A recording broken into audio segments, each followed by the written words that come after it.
अब कितना ये एक बेहतर सूरत हाल है ओवरऑल मार्केट के लिए और आने वाले दिनों में क्या उम्मीदें लगाई जा सकती हैं, इस पर गुफ्तगू करेंगे। फरीद आलम साहब CEO हैं AKD सिक्योरिटीज लिमिटेड के, हमारे साथ मौजूद हैं। फरीद साहब, बहुत शुक्रिया प्रोग्राम के लिए, आपने वक्त निकाला। ये IMF का जो वफ्द आया है, अभी मुज़ाकरात का सिलसिला शुरू हुआ, ज़ाहिर है अभी थर्ड इंस्टॉलमेंट पाकिस्तान को मिलनी है। सिर्फ ये उनकी आमद की वजह से मार्केट रिकवर हुई है या इसकी कुछ और भी वजूहात हैं आपकी नज़र में? जी, बिस्मिल्लाह, थैंक यू वेरी मच। वजूहात तो एक नहीं है, काफी सारी हैं, लेकिन जब गिर रही थी मार्केट परसों और कल,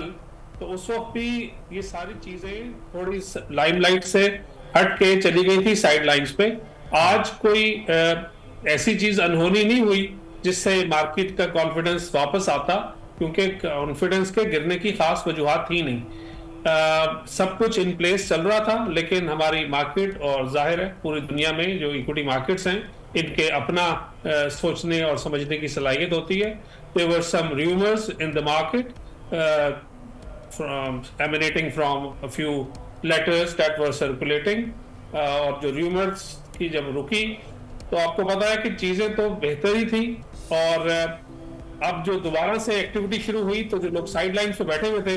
उन्होंने भी वापसी का रुख किया, और अभी बहुत से लोग अभी भी अनडिसाइडेड हैं, वो देख रहे हैं मॉनेटरी पॉलिसी स्टांस, क्योंकि आपको पता है कि रमज़ान की वजह से इन्फ्लेशन अभी हाई है,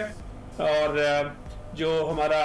9.2 ट्रिलियन का जो FBR का हदफ है, खासा एक आसान काम नहीं है, उसको अभी तक हमने 6.6 ट्रिलियन को अहदाफ को अबूर किया है। तो आई थिंक ये जो आगे 2-3 महीने हैं, इसमें लोग अपनी अपनी आरा कायम कर रहे हैं कि IMF का जो हमारा EFF जो एक्सटेंडेड फाइनेंसिंग फैसिलिटी है वो किन शराइत पे होगी, क्या आया इन IMF की टीम के होते हुए, और इन्फ्लेशन थोड़ी सी अभी स्टिकी है, तो क्या मॉनेटरी पॉलिसी स्टांस में थोड़ी इंटरेस्ट रेट कट होगा। तो couple of host of things starting and focusing on the IMF programme and direction of the interest rate, इस चीज मार्केट को आगे चलाना है। और आई पर्सनली फील कि जो पिछली गवर्नमेंट ने भी जो हमारा जो स्टैंड बाय लेटर, जो स्टैंड बाय वाला प्रोग्राम चल रहा है IMF वाला, उसके सारे टारगेट्स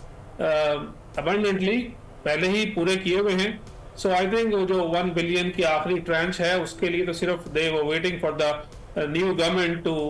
अज्यूम देयर ऑफिसेस, उसके अंदर तो कोई इशू नहीं है। जो सिर्फ सवाल है कि हमने जो 6 बिलियन प्लस 2 बिलियन जो हम लोग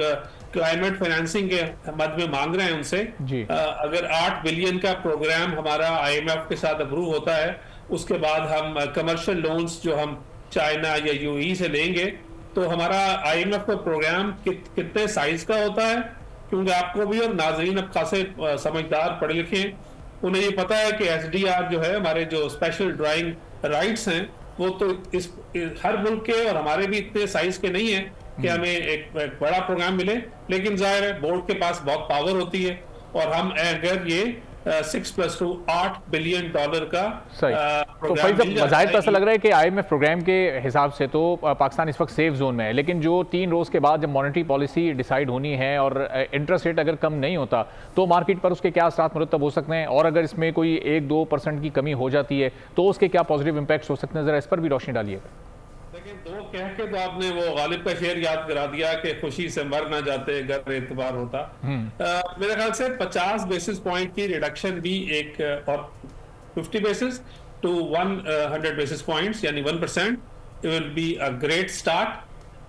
ये नहीं कि अब इससे ज्यादा की गुंजाइश नहीं है, लेकिन अभी सिर्फ क्योंकि जो इलेक्ट्रिसिटी और गैस का जो टैरिफ है, जो IMF के या हमारे अपने ही जो पुरानी गलतियों के वजह से हमें करना पड़ रहा है, उसकी वजह से, जिस तरह मैंने पहले कहा कि इन्फ्लेशन थोड़ी कंट्रोल में नहीं आ रही, और रमजान में आपको पता है कि फूड इन्फ्लेशन थोड़ी तंग करती है। कमिंग टू योर पॉइंट के डायरेक्शन देना इंपॉर्टेंट है। नया finance minister is in the office, और how he tackles the IMF, because आपको ये पता है कि हर एक मुल्क की इकोनॉमी को चलाने के लिए इंटरेस्ट रेट हाई रख के ही जो कंट्रोल नहीं करते। हमारे यहाँ तो एक बहुत जो ओपन रिजर्व मनी है, यानी इस तरह हम इसे कहते हैं कि करेंसी इन सर्कुलेशन, जो मनी सप्लाई जो 35% हो गई थी अब वो उसको कम किया।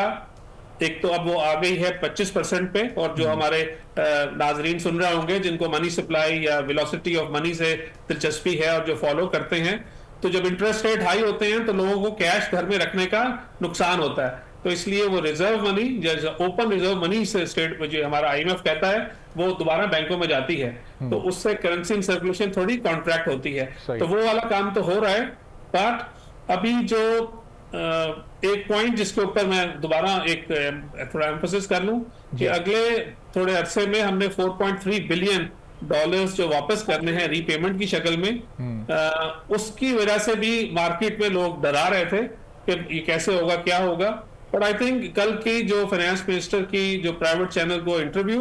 और कपल्ड विद द फैक्ट कि हम इतनी वीकर विकेट पे नहीं हैं, and now that the IMF team is in town, तो और वो काम शुरू हुआ है, तो I think going forward. Subscribe करें और बेल दबाएं ताकि कोई खबर रह न जाए।